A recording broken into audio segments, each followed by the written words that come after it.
Hey guys, welcome to How to Solution, and in this video we're going to show you guys how you can schedule a post on Instagram. So at first click on the picture that you want to post, and from there scroll down until you see advanced settings. Now here some people, mainly on iPhone, you have this option called schedule this post, but for me I don't have them yet. So what I have to do is go back into settings, then tap on help, and then go to report a problem, and then report problem without shaking. From there go to include and continue, and then type, hey Instagram, my app is updated and everything is up to version,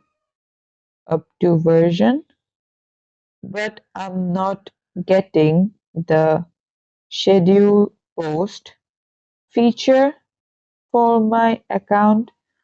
Please help me fix this, and then press on send. Within 24 hours, your account will be reviewed, and then you should get this feature. This is it for the video. Thanks for watching. Please leave a like and subscribe for more tutorials like this, and until then, take care.